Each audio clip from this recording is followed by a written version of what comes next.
안녕하세요.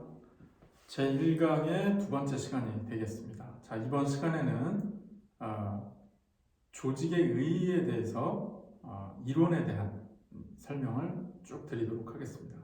자, 여러분들 제가 나눠드렸던 교재 본문 내용을 참고하시기 바랍니다. 이 부분은 쭉 설명을 드려야 되는 내용이니까 일단 받아들인다 이렇게 생각하시고 수업에 임해주시면 좋겠습니다.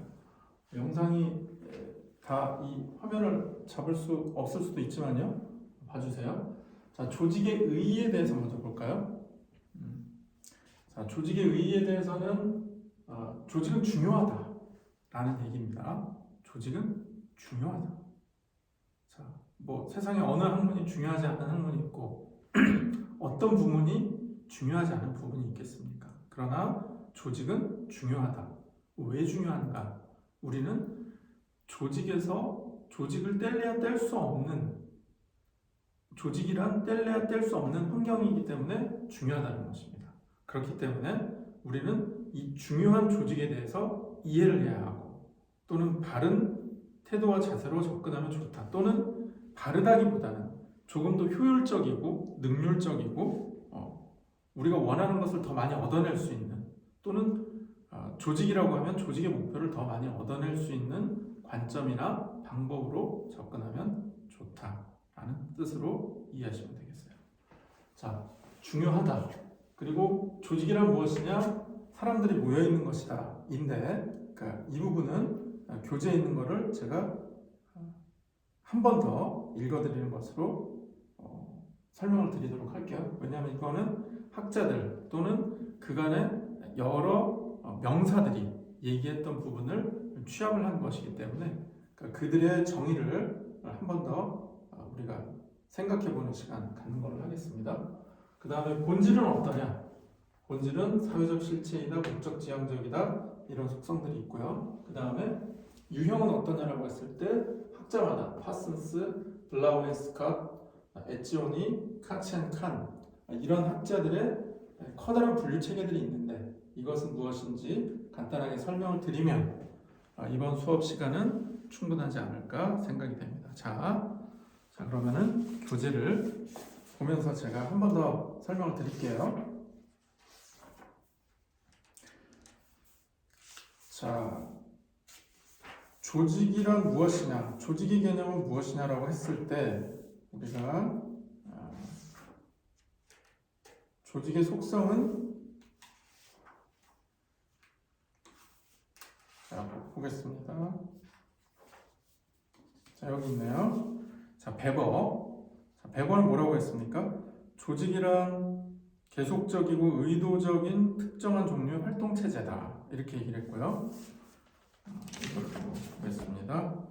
자, 테리는 1960년에 조직이란 목적의 달성을 위해 필요하다고 생각되는 여러 활동들을 결정하고 집합하며 배열하는 일이고 이와 같은 활동에 사람들을 배정하는 일이다. 적절한 물질적 요소를 준비하는 일이며 또한 각기 책임을 맡은 각 개인에게 권한을 부여하는 일이다라고 얘기를 했습니다. 자, 존스라는 학자는 2007년에 공유된 목표나 가치를 달성하는 수단이다 이렇게 얘기를 했고요.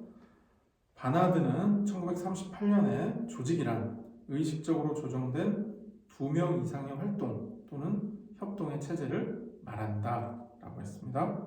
파슨스, 여기도 나오는 파슨스 1960년에 조직이란 의식적으로 조직은 한정된 목표의 달성을 1차적으로 지향하는 사회 체제이다 라고 했고요. 여기서 체제라는 말이 자주 등장하는데 체제는 영어로 시스템 이렇게 이해하면 되겠습니다. 자, 에치오니는 여기 또 나오죠. 1964년에 조직이란 일정한 환경 하에서 특정한 목표를 추구하며 이를 위해 일정한 구조를 지닌 사회적 단위다 라고 말을 했습니다. 카첸 칸 또 여기 나옵니다. 1966년 조직이란 사회적 체제의 한 종류다. 다른 단순한 사회 집단들보다 체제의 속성을 더 뚜렷하게 가지고 있다. 그래서 생산적 구조와 생산적 지원뿐만 아니라 유기적 구조를 가지고 있고 공식적 역할 구조를 가지고 있고 뚜렷한 권한 구조를 가지고 있고 통제 및 관리 기능을 행사하고 있고 잘 발달된 규제 장치와 적응 구조를 가지고 있다라고 얘기를 했습니다. 자, 조직의 유사 개념으로 말할 수 있는 것은 관료제. 관료. 우리가 아까 국가 체제를 생각을 하면 되겠죠. 국가 체제에서 얘기하는 관료. 공사의 대규모 조직. 부정적인 의미로 사용되기도 합니다만 관료제라는 것은 태고적부터 우리가 확인할 수 있는 공식적 조직의 형태다. 이렇게 생각을 할 수가 있습니다. 자, 집단은 조직에 비해서 체계화나 구조화가 덜 돼 있고요. 동태성, 그러니까 움직이는 이런 동태성이 더 강하고, 행정조직은 행정에 관계되는 각 기관이나 그 전체를 의미하는데 개개 기관을 의미하기도 합니다. 에스만이라는 학자는 1967년에 기관은 조직과 동의어다 이렇게 보기도 했습니다. 자, 조직의 본질에 대해서 설명을 좀 더 드릴게요. 자, 조직의 본질은 사회적 실체다. 그러니까 무슨 말입니까? 실제 존재하는 개념이 아니라 실체라는 것입니다. 이거 중요합니다. 사회적 실체다. 그랬고요. 목적 지향적이다. 무슨 말입니까? 우리는 그저 만난다가 그저 헤어지는 관계들이 아닙니다. 우리가 경제 활동 하시는 분들이 많으니까 우리가 일상에서 많이 체감을 하실 텐데, 목적, 무슨 목적이죠? 대부분은 경제. 경제는 뭡니까? 돈을 버는 활동이죠. 물질과 재화를 벌어들이는 활동을 주로 목표로 하고요. 예를 들면 군대나 아니면은 종교단체 그리고 정부 같은 데는 이런 경제 활동을 직접적으로 목표를 하지는 않지만 어떻게 보면 궁극적으로 경제 활동을 위한 활동이다라고 말을 할 수가 있겠습니다. 순수한 의미에서는 그렇지 않지만 간접적인 효과로는, 또는 우리 조직은 그렇지 않지만 우리 조직이 케어하거나 우리 조직이 관장하고 있는 영역에 있는 대상들을 봤을 때는 간접적으로 그런 영향을 준다라고 생각을 할 수도 있겠죠. 자, 목적 지향적이다. 자, 구조적인 활동 체제다. 무슨 말입니까? 구조가 있고요. 스트럭처, 활동, 액션이 있습니다. 액티비티가 있고 체제, 시스템이 있다. 우리가 구조적으로 뭔가 이렇게 조직을 공식적인 어떤 틀을 짜서 그걸 짜서 활동을 하는 체제, 시스템이다. 그런 어떤 틀이다. 이거고요. 계획적인 조정 체계이다. 자, 이거는 목적 지향적이라는 말하고 비슷합니다. 계획이라는 말, 플랜. 자, 경영에서는 플랜이 빠질 수가 없습니다. 플랜, 계획. 우리가 계획 없이 움직이는 그런 개념은 아니에요. 그리고 우발적으로, 현실 세계에서는 우발적으로 어떤 일이 잘 되거나 심지어 복권 당첨되는 사례와 같이 우리가 어떤 특정한 목적과 특정한 계획을 갖추지 않는다 할지라도 재화를 벌어들일 수 있는 그런 기회들은 있을 수 있지만 기본적으로 경제활동이라는 것은 우리가 목적이 있고 계획이 있다 라고 보는 것이 대전제가 되겠습니다. 자, 계획이 있으니까 뭐가 있다? 조정이 있어요. 무슨 말입니까? 계획이 있으면 중간에 뭐가 있죠? 실행이 있는데 실행을 하다 보면 사람들이, 구성원들이, 조직이 뜻대로 움직이기는 쉽지가 않습니다. 그래서 우리는 계획을 실행함에 있어서 뭐가 필요하다? 조정이 필요합니다. 코오디네이션 또는 컨트롤이 필요합니다. 계속성, 계속 나아가는 부분이고요.